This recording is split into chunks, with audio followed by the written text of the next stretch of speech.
Hello, welcome to the Cognac Jewellery School. Today we're going to be making a cognac vine leaf necklace like this one. Let's get started.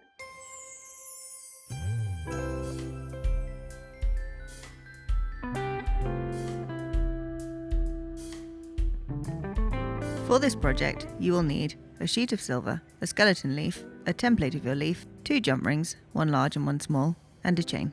First of all, we're going to use the skeleton leaf to transfer the texture of the leaf onto the sheet of silver using a rolling mill. Now don't worry if you don't have a rolling mill. I'll put a link in the description to ready rolled sheets that you can purchase. If you are using a rolling mill, make sure you line up the center line of your skeleton leaf in the center of your sheet of silver. This will be important for later. As you can see, the texture from the skeleton leaf is perfectly imprinted on your sheet of silver. Next, we're going to use our paper design as a template to cut out our vine leaf. Now I've printed mine on sticky back paper, but you can use regular paper and Pritt stick. It does the same thing. With a pair of scissors, cut just the top and the bottom of your leaf design in order to be able to line up the center line of your paper template with the center line of your leaf impression. Stick it down, and now for the tricky part, the sawing.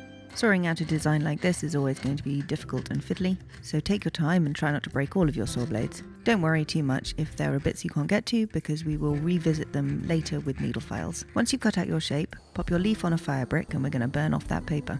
And in case you're wondering why we're not just washing the paper off in the sink, burning stuff is fun, and at the same time we're going to anneal our sheet of silver so that when we create the form later, it's easier to bend. Once the paper is all burnt off and your silver is annealed, quench it in some cold water and pop it in the pickle.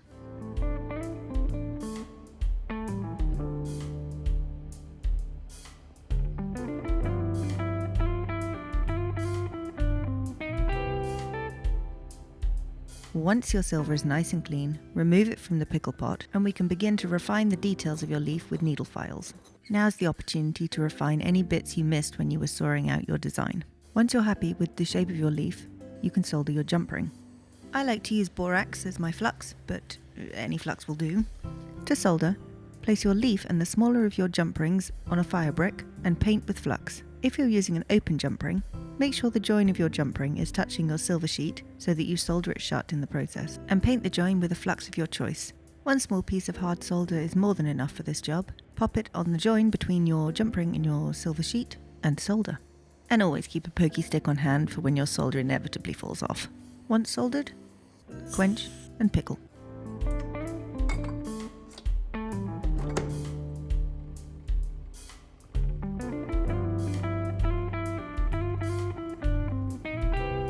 Once your leaf is pickled, dry it off, and we're going to use some metal forming techniques to make it look, well, more like a leaf. For this, I like to use a sandbag, a nylon hammer, and some good old-fashioned pliers. First off, I want to create a groove down the center of the leaf using parallel pliers. Regular flat-nose pliers will also do this job. I just like the way that the parallel pliers grip the metal. With the nose of your pliers on the center line of your leaf, hold it firmly and press down on any hard surface. Your jeweler's bench or a tabletop is perfectly adequate for this. Work down the center line, holding your silver firmly in your pliers and pressing into the work surface as you go down one side and up the other. Now you've got a nice groove in your leaf.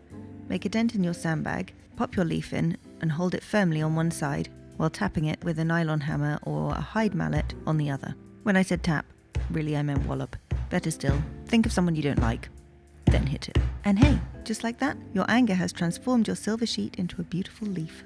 Ah, nature. With our Rage abated, we can put in any final details using a pair of nylon pliers. These are perfect for adding final touches to your silver, because the nylon nature of them means that they don't mark your metal.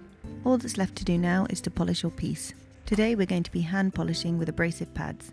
These are essentially just emery paper on sponge, and they come in grits ranging from 100 to 600, 100 being the most abrasive and 600 being the least abrasive. Of course you can polish using many different techniques, but if you're starting out you probably don't have a polishing motor, and not everybody has a barrel polisher, so this is a great, inexpensive option. Work your way up the grits until you have a good polish on the back of your piece. Don't forget you do not want to use any abrasives on the front of your piece. We want to leave that texture as pure as we can. For the final polish, we'll use a polishing pad that you can use all over your piece, and it will really bring out the shine of your silver. Now all there is to it is to attach your last jump ring, thread it through a chain, and voila! A beautiful cognac vine leaf necklace. Or just a vine leaf necklace. Or any kind of leaf necklace. This is adaptable, you know. I hope you've enjoyed watching. Just don't forget to like and subscribe. And hopefully see you all again very soon.